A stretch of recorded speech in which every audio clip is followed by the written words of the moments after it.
बिहार का गोपालगंज एक ऐसी जगह है जहां लाखों लोगों की आस्था का केंद्र है प्रसिद्ध थावे मंदिर। लेकिन हाल ही में वहां कुछ ऐसा हुआ जिसने सबको हिला कर रख दिया। एक चोरी, और ये कोई मामूली चोरी नहीं थी। ये एक ऐसी चोरी थी जिसने सिर्फ एक कीमती चीज पर नहीं बल्कि लोगों के विश्वास पर भी गहरे सवाल खड़े कर दिए हैं। और यही यही वो सबसे बड़ा सवाल है जो आज हर किसी के जहन में है। सोचिए, मंदिर के कैंपस में ही पुलिस चौकी है और उसके बावजूद एक बेशकीमती सोने का मुकुट गायब हो जाता है। तो आज हम इसी पूरी गुत्थी को समझने की कोशिश करेंगे। आखिर कैसे पुलिस की नाक के ठीक नीचे से इतनी बड़ी चोरी हो गई। चलिए शुरू से समझते हैं। तो सबसे पहले बात करते हैं उस दिन की आखिर हुआ क्या था। क्योंकि देखिए, ये सिर्फ एक चोरी की वारदात नहीं है, इसे आस्था पर एक सीधा हमला माना जा रहा है। तारीख थी 18 दिसंबर, दिन गुरुवार। सुबह का वक्त था जब ज्यादातर लोग जाग ही रहे थे। चोरों ने अपना काम पूरा कर लिया था और फिर जैसे ही मंदिर के दरवाजे खुले, ये खबर जंगल की आग की तरह फैल गई। श्रद्धालुओं में सिर्फ चिंता नहीं थी, गहरा गुस्सा था, आक्रोश था। लेकिन इस पूरी घटना की गंभीरता को समझने के लिए पहले ये जानना जरूरी है कि थावे मंदिर आखिर है क्या। ये सिर्फ एक बिल्डिंग नहीं है, इसका महत्व, इसकी अहमियत बहुत बहुत ज्यादा है। जैसा कि मैंने कहा, ये सिर्फ ईंट पत्थर की एक इमारत नहीं है, ये करोड़ों लोगों की उम्मीदों का, उनकी प्रार्थनाओं का घर है। खासकर नवरात्रि के समय यहाँ का माहौल तो बस देखने लायक होता है। लाखों की भीड़ उमड़ती है। तो आप समझ सकते हैं, चोरों ने सिर्फ सोना नहीं चुराया, उन्होंने उस जगह की पवित्रता को भंग किया है।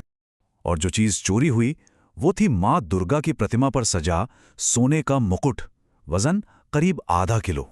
सोचिए, 500 ग्राम सोना। पर इसकी कीमत सिर्फ सोने में नहीं थी, ये तो आस्था का, भक्ति का एक पवित्र प्रतीक था।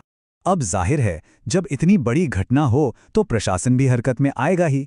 तो चलिए अब देखते हैं कि पुलिस इस मामले में क्या कर रही है। तो गोपालगंज पुलिस ने फौरन एक्शन लिया। सबसे पहले एक एफआईआर दर्ज की गई। फिर मामले की गंभीरता को देखते हुए एक स्पेशल इन्वेस्टिगेशन टीम, मतलब कि एसआईटी बना दी गई। पुलिस का कहना है कि वो जल्द से जल्द चोरों तक पहुंच जाएंगे। और पुलिस के हाथ एक बहुत बड़ा सुराग भी लगा है। मंदिर में लगे सीसीटीवी कैमरों में कुछ संदिग्ध लोग मुकुट के साथ भागते हुए कैद हुए हैं। तो अब पूरी की पूरी जांच इसी फुटेज के इर्द गिर्द घूम रही है। ये एक अहम लीड है। लेकिन अब आते हैं इस कहानी के सबसे हैरान करने वाले पहलू पर। एक ऐसा पहलू जो इस पूरी घटना को और भी ज्यादा चौंकाने वाला बना देता है, और वो है सुरक्षा का सवाल। यकीन करना मुश्किल है, लेकिन ये सच है। मंदिर कैंपस के अंदर, बिल्कुल अंदर, एक पुलिस चौकी है और इसके बावजूद इतनी बड़ी चोरी हो जाती है। ये तो सीधे सीधे एक बहुत बड़ी सिक्योरिटी लैप्स की तरफ इशारा करता है। इस मामले की गंभीरता को खुद गोपालगंज के एसपी अवधेश दीक्षित भी समझ रहे हैं। उनका बयान साफ बताता है कि प्रशासन इस सिक्योरिटी लैब्स को हल्के में नहीं ले रहा है।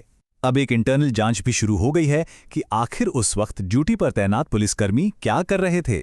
और यहीं पर सबसे बड़ी विडंबना सामने आती है। मतलब जिस जगह से सबसे ज्यादा सुरक्षा की उम्मीद थी, सेंधमारी ठीक वहीं हुई। और जाहिर है, इसी वजह से स्थानीय लोगों और भक्तों का गुस्सा 7वें आसमान पर है।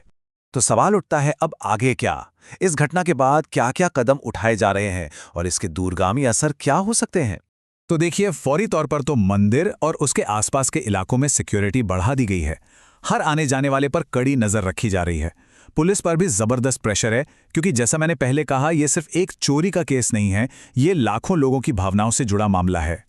और आखिर में थावे मंदिर की यह घटना हमें एक बहुत बड़े और जरूरी सवाल के सामने लाकर खड़ा कर देती है। हमारे धार्मिक स्थलों की, हमारे आस्था के केंद्रों की सुरक्षा की जिम्मेदारी आखिर है किसकी? क्या ये सिर्फ पुलिस का काम है, या फिर मंदिर प्रशासन और समाज को भी इसमें एक एक्टिव रोल निभाने की जरूरत है? ये एक ऐसा सवाल है जिस पर हम सबको सोचना होगा।